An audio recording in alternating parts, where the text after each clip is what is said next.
Hermanos y hermanas,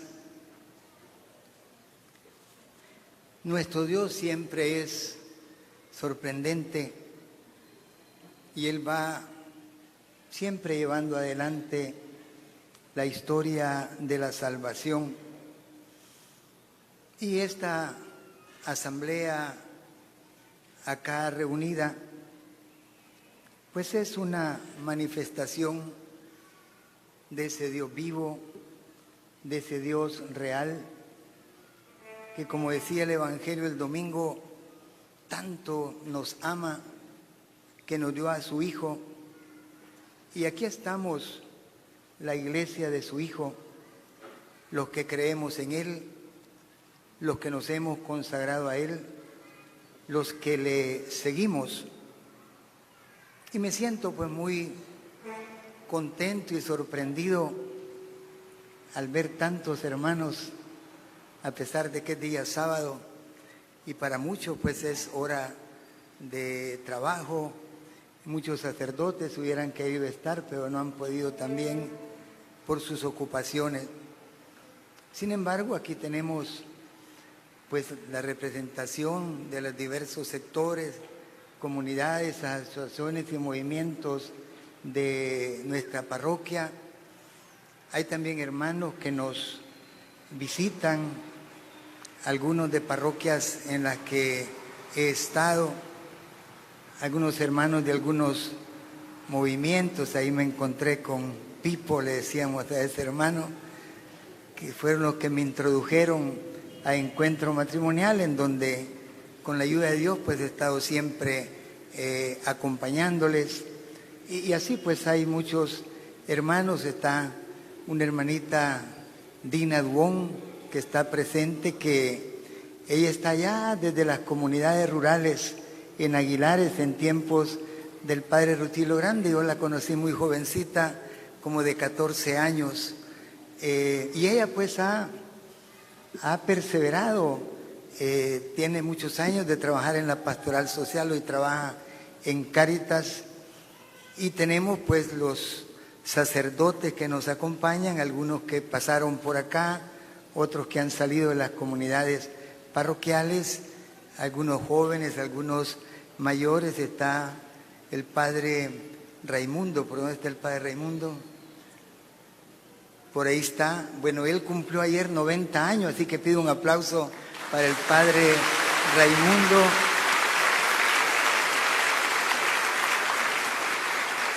Es una de nuestras joyas en el presbiterio acá de la arquidiócesis. Muchos de ustedes le conocieron ya que estuvo allá en la parroquia de San Juan. Ha cumplido ya no sé cuántos años de ordenación sacerdotal, más de 60 años, y ahí está trabajando. Me acuerdo que hace como 2 años le comentaba a una empleada en el arzobispado: ya voy a cumplir 75 años y según las normas de la iglesia, pues hay que entregar la parroquia y hay que retirarse. Y me dice: mire, Monseñor Gregorio ha cumplido 80 y ahí sigue. Mire, el Padre Mundo ya va a cumplir 100 años y ahí sigue. Entonces, Dios le habla, ¿verdad?, a través del testimonio de los hermanos, y lo llama y lo invita a uno a continuar con la misión. Así que gracias por la presencia de todos ustedes. Estamos movidos por la fe. También los hermanos que están con nosotros a través de las redes sociales, de los medios católicos, a través de la televisión TVK, Radio María y otras redes que también están ahorita compartiendo esta celebración. Sin embargo, yo quisiera como centrar, ¿verdad?, en la fe y en la teología este acontecimiento. Me llamó la atención que mi hermana ayer me mandó un mensajito y me decía: el tema de mañana será el agradecimiento a Dios por tu vida y tu obra. Estamos pues para agradecer a Dios, y eso me hizo recordar una reflexión teológica del padre Jesús Delgado del 30 de octubre de 1980, con ocasión de las bodas de plata del padre Juan Ramón Vega, un sacerdote nicaragüense, pero que desarrolló su ministerio acá entre nosotros. Y yo tomo esas reflexiones, él hacía para los 25 años, yo la aplico a los 50 años, porque nos centra, ¿verdad?, en cuál es la dimensión de esta celebración. 50 años, en aquel tiempo decía 25, pero aplicándolo a mi caso, 50 años de sacerdocio es en primer lugar una fiesta de Cristo, porque es una prueba más de la fidelidad de Cristo a su iglesia, pues una vez más nos da una señal tangible de la veracidad de aquellas palabras suyas: yo estaré con vosotros todos los días hasta la consumación de los siglos. 50 años de sacerdocio es también una fiesta del servidor de Dios, no de su persona ni de sus talentos, sino de esa gracia divina que hizo exclamar a la Virgen María: he aquí la servidora del Señor, hágase en mí según su palabra. 50 años de sacerdocio es por fin igualmente la fiesta del pueblo de Dios, y no tanto porque en su seno ha salido un sacerdote y en su regazo ha permanecido durante 50 años, sino sobre todo porque durante este tiempo y en una parcela de la tierra prometida, en donde se lucha por la liberación, la palabra predicada por el sacerdote ha formado comunidad y con ello ha dado vigencia a la promesa de Cristo: donde dos o más están reunidos en mi nombre, ahí estaré yo también. Estos 3 motivos de alegría son también 3 motivos de acción de gracias, y por eso, decía en aquel tiempo el Padre Jesús, nos hemos reunido en torno al altar del Señor con ocasión de cumplir 50 años. 3 motivos de alegría, 3 motivos de acción de gracias. Sean también 3 motivos de reflexión ante el Señor para alimentar nuestra fe y nuestro compromiso de la verdadera savia que nutre nuestro sacerdocio.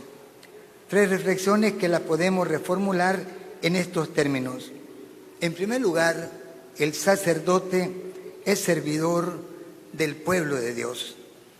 Yo recuerdo que en esa época, cuando celebrábamos los 25 años del padre Ramón Vega, allá por el año 1980, pues eran años difíciles. Ordenarse sacerdote en aquellos tiempos pues significaba un riesgo, era caer en la cuenta, como decía Pablo, andamos todo el tiempo exponiendo nuestra vida. Por eso estas reflexiones fueron muy significativas para los que participamos. El sacerdote es un servidor del pueblo de Dios. Aquí tenemos un grupo de seminaristas que nos acompañan, hay muchos acólitos y acólitas, que Dios quiera, pues de ellos también salgan vocaciones, o mejor dicho, respondan al llamado de Dios. Y entonces entendamos esto, ¿verdad? El sacerdote es un servidor del pueblo de Dios.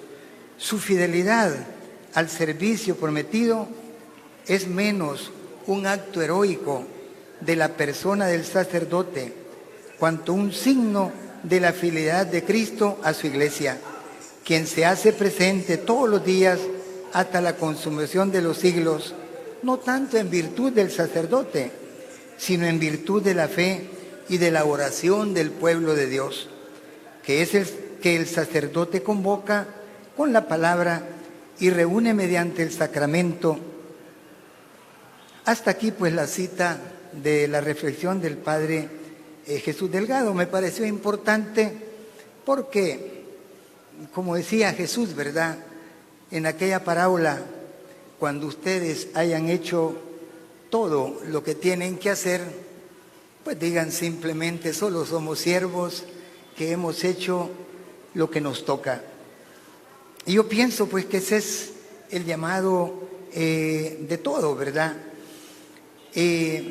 Hace 50 años, como ya les decía, un sábado como hoy, el 16 de marzo de 1974, en la iglesia de San Francisco en San Salvador, de manos del señor arzobispo Monseñor Luis Chávez y González, el padre Ernesto Barrera y yo recibimos el sacramento del orden sacerdotal. El otro compañero, el padre Octavio Ortiz, recibió la ordenación sacerdotal de manos de Monseñor Romero. Así que doy gracias al Señor juntamente con mis dos compañeros mártires. Cuando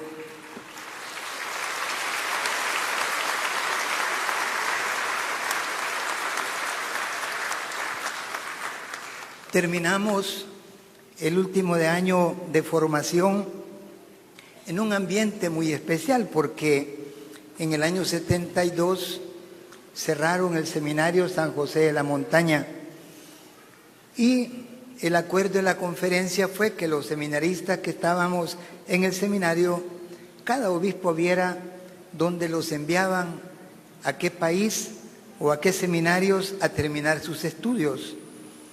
En el caso nuestro, como éramos 3 nada más y otro de Santana que se nos unió, le hicimos la propuesta a Monseñor Luis Chávez y González de que los mismos padres jesuitas que nos habían estado dando la formación en el seminario completaran ese último año.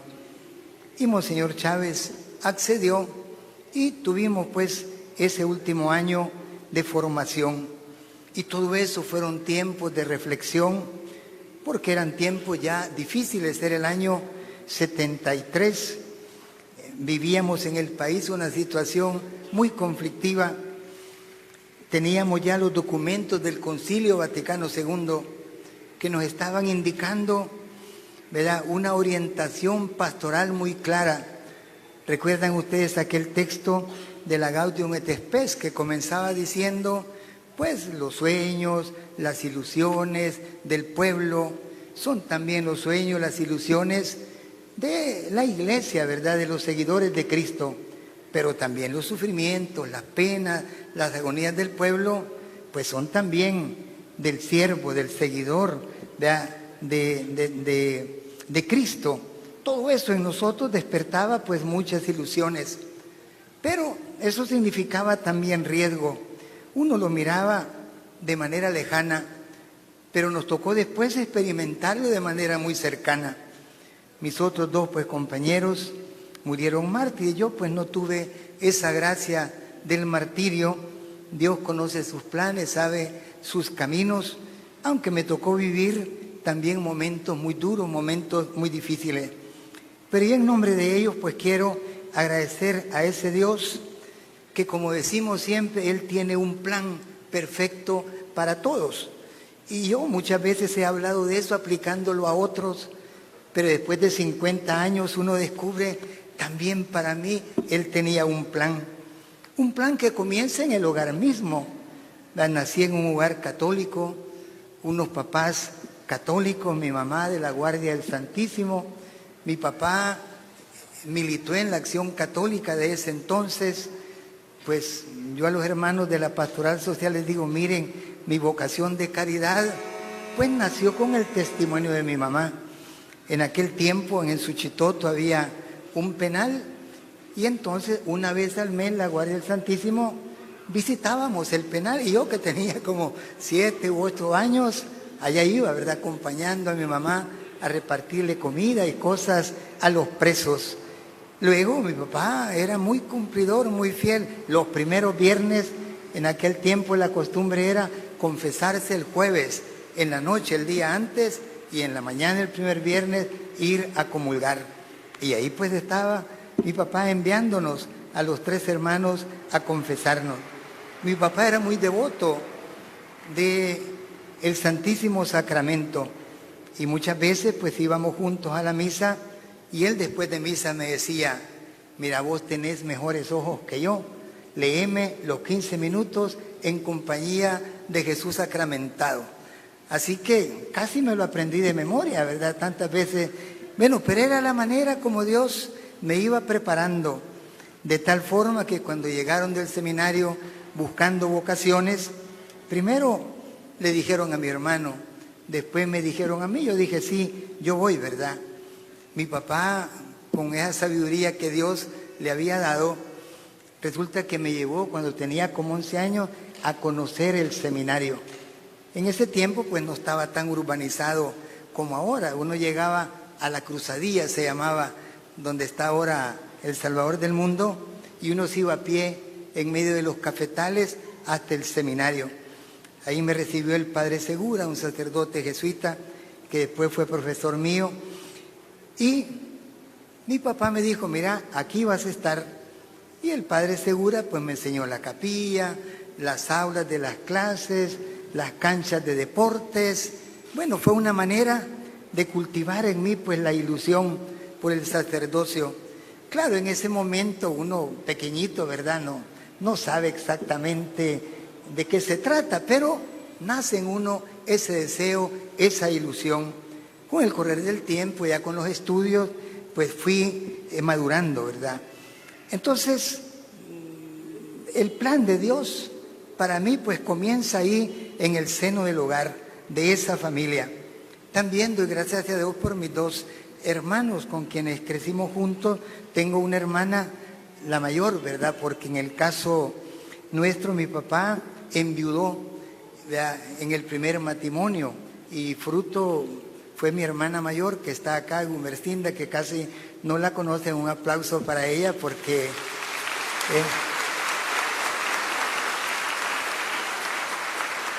es mi hermanita mayor, pero luego estaban mis 2 hermanos. Yo era el más pequeño, y casi siempre pues el más pequeño tiene la ventaja de que es como el más mimado, el más consentido.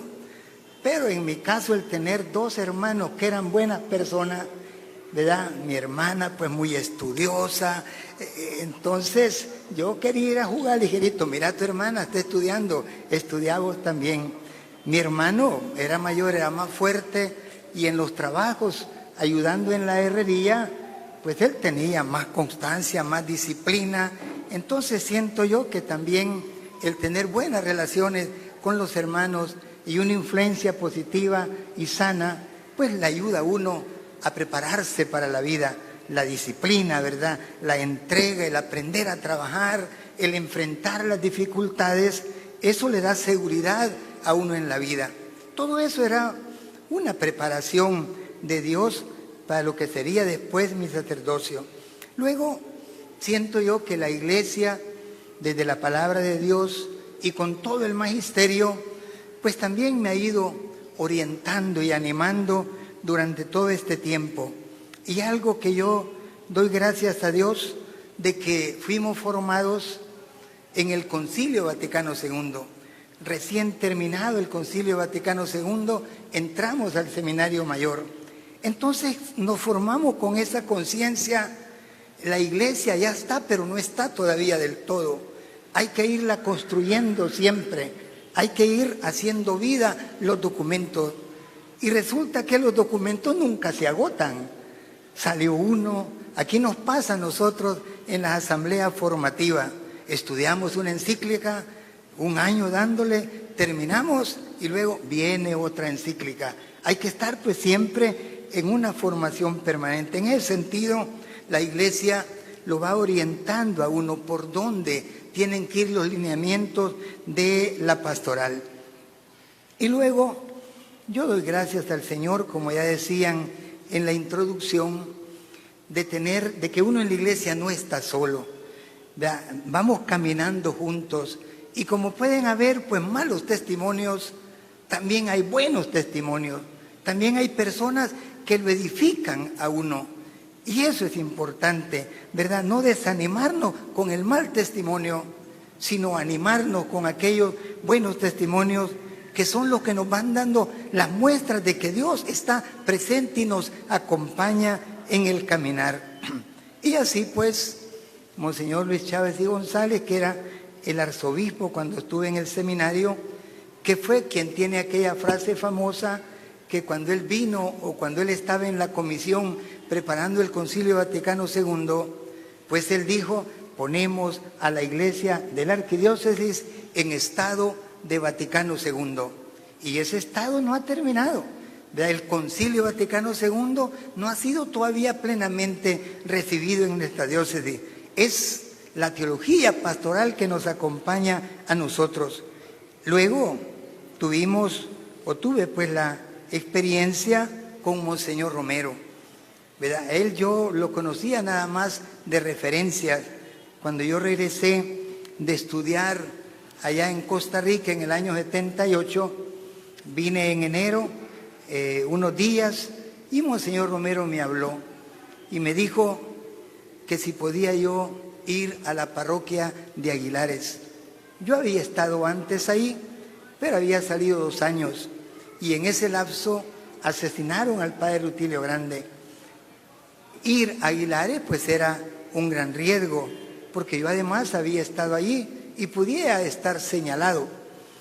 Para mi familia también fue un momento difícil, ¿verdad?, el aceptar que yo fuera ahí.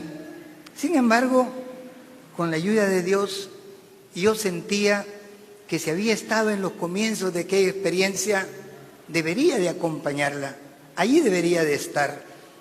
Y entonces, pues le dije que sí.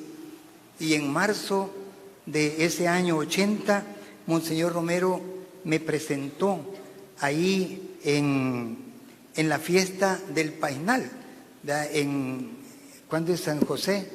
19 de marzo, ¿verdad? Ahí en esa fiesta me presentó. Y él dijo unas palabras que yo no las entendí mucho en ese momento, porque uno está emocionado en esas celebraciones. Pero después, ya leyendo lo que él dijo, Monseñor Romero dijo en el momento ese que a mí me tocaba algo como lo que le pasó al Papa Pablo VI frente a la tumba de Juan XXIII, diciendo, bueno, la herencia que ha dejado Juan XXIII es una gran herencia que no se debe perder. Y Pablo VI pues asumió ese reto y ese compromiso. Entonces Monseñor Romero dijo, aquí estamos frente a la tumba del padre Rutilio Grande. La herencia que él nos ha dejado no se puede perder. Y aquí está el padre Tavo y estamos todos los demás para continuar esa herencia.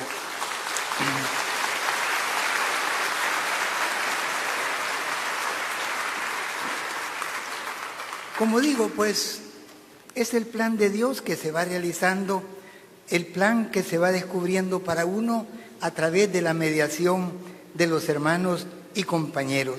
Ahí pues podría hablar mucho también de Monseñor Rivera, con quien me correspondió después ya en otro contexto. Estábamos ya en la guerra, creamos otra vez el Secretariado Social Arquidiocesano, nos tocó esa pastoral y me tocó pues un poco vivenciar lo que le pasaba en la primera lectura ahora al profeta Jeremías y a Cristo mismo, ¿ya? Lo que nos pasó pues allá en Aguilares o lo que nos pasó después en el Secretariado Social atendiendo a las víctimas de la violencia y de la guerra, los desplazados de la guerra. Entonces Monseñor Rivera pues nos asignó al Secretariado Social atender a esos hermanos. Y claro, como decía Jeremías, yo escuchaba los cuchicheos de la gente que hablaba en contra mía y querían matarme. A los que trabajamos ahí, pues nos veían como comunistas, nos veían, ¿verdad? Sin embargo, estábamos cumpliendo una tarea, una misión de la Iglesia, que es la caridad. ¿Y quiénes eran los más pobres y los más necesitados? Pues eran esos miles que estaban saliendo de los lugares de guerra y que no tenían a dónde ir. Ahí pues como señor Rivera nos tocó esa experiencia pastoral muy comprometida, muy hermosa, pero también muy arriesgada. En una ocasión, uno de los escuadrones de la muerte, pues nos amenazaron a 6 empleados y a mí. Nos daban una semana para que saliéramos del país y no nos mataban. Pero reflexionando y como señor Rivera, dijimos, permanezcamos, ¿verdad? Aquí es donde debemos de estar. Gracias a Dios, pues hubo defensa, ¿verdad? El señor arzobispo en catedral habló en favor del trabajo que realizábamos y nada pasó, ¿verdad? Pero son situaciones que uno solo las puede vivir si tiene fe, si cree en el Señor, si está convencido de la obra buena que uno está realizando. Y yo creo que eso es lo que yo he tratado de cultivar en nuestras comunidades, el convencimiento, la fe con la que tenemos que actuar, porque de lo contrario, cualquier cosita nos hace desistir. Pero si nos mantenemos fieles al Señor, entonces vamos a perseverar. Bueno, quiero decir un tercer elemento de ese plan de Dios, ha sido también la experiencia de la comunidad cristiana.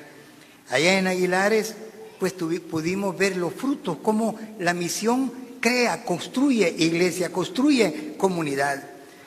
Lo tuve después en la colonia Miramonte, en la parroquia La Resurrección, un contexto totalmente diferente.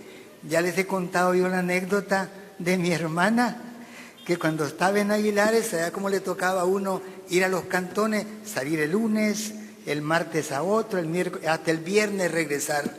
Y a veces uno no podía ni bañarse en el verano porque no había agua en esas zonas. Y cuando ya iba yo a la Miramonte, mi hermana me dijo, mira hermano, ahí es otro ambiente, bañate todos los días. Comprate una docena de camisetas y de calzoncillos, ¿verdad? Cambiate todos los días. Entonces, un ambiente muy distinto. Pero ahí habían matado también al padre Alfonso Navarro. Y uno de los cantantes populares había dicho, ¿verdad? Ese es el desierto de asfalto. Sin embargo, ahí, gracias a la evangelización, pudimos construir también iglesia, comunidad. Y actualmente pues existen muchas de las comunidades que se fundaron en ese tiempo y otras más que han surgido después, y es una parroquia, hoy se llama San Óscar Arnulfo Romero, ya que se mantiene y persevera. Muchos de esos hermanos con los que yo estuve en una comunidad han muerto. Y uno me decía, padre, estamos construyendo la parroquia Resurrección del Cielo. Ya tenemos bastantes hermanos allá. Y yo reflexionaba y decía, es que es cierto, si nuestra patria no está aquí, nuestra patria es el Padre, nuestra patria es el cielo. Y por eso somos capaces de comprometernos y hasta de arriesgar la vida, porque sabemos que si la perdemos, no la perdemos, es cuando la ganamos, porque el Señor nos resucitará también a nosotros. Esta ha sido pues una convicción muy importante que crea comunidad, que da vida a la comunidad. Entonces tuve esa otra experiencia maravillosa de iglesia. Y después, Monseñor Rivera en el año 93 me pidió venir acá, a Cojutepeque, a la Vicaría San Juan Bautista.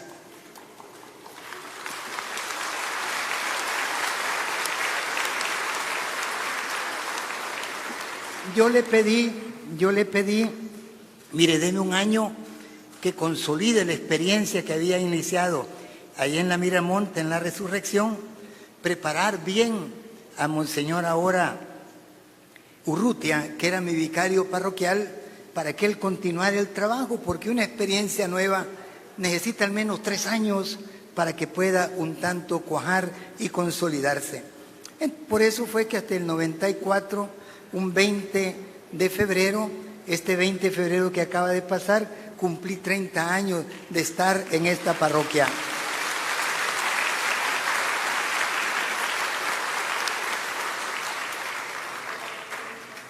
Y alguno pues me dijo, mira, ¿y no te sentís raro estar de una parroquia urbana a ir a una parroquia urbano-rural?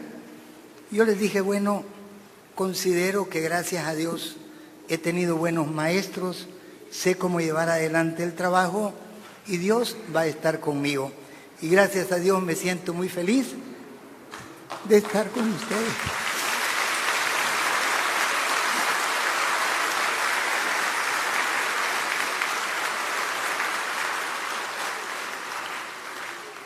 Porque gracias a Dios, pues, como decía Monseñor Romero, hablando de la iglesia, yo lo aplico a ustedes, con este pueblo no cuesta ser pastor.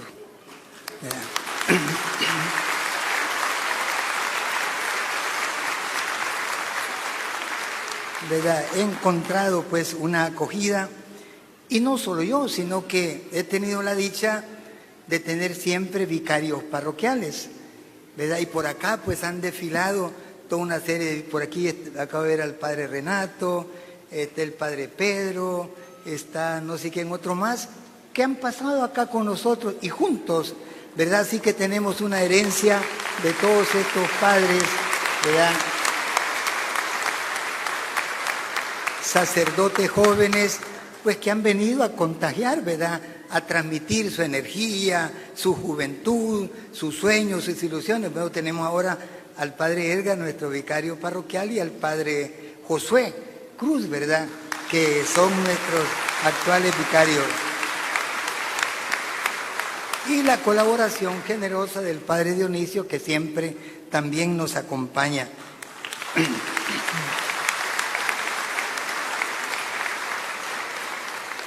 Así que considero yo la tercera reflexión que hacía el padre Jesús Delgado, que esta fiesta, al fin y al cabo, es también fiesta del pueblo de Dios.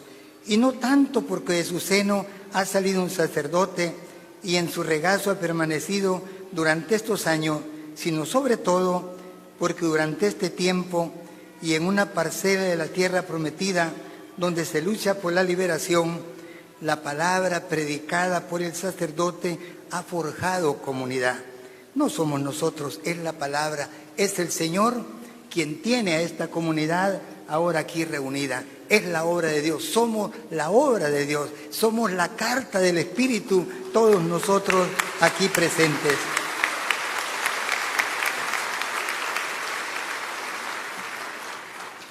Por eso, pues, termino, ¿verdad?, agradeciendo esta celebración. Hoy, pues, no he sido yo como el protagonista, sino que han sido los hermanos, los de las comunidades que han preparado todo. Querían darme sorpresa, no entre al templo, no mire lo que estamos preparando, ¿verdad? Y todo ello, pues, es la expresión del cariño que nos tenemos mutuamente, ese cariño con el que vamos construyendo iglesia. Pues me decía el padre Edgar que hasta las 3 de la mañana estuvieron acá haciendo este hermoso ornamento que han colocado, ¿verdad? Muy discreto, sí, porque estamos en Cuaresma, pero como todo era a mano, ahí estaban, ¿verdad? A buenas noches trabajando. Así que gracias por ello, gracias por todo el amor que me tienen. Doy gracias a Dios mi Padre,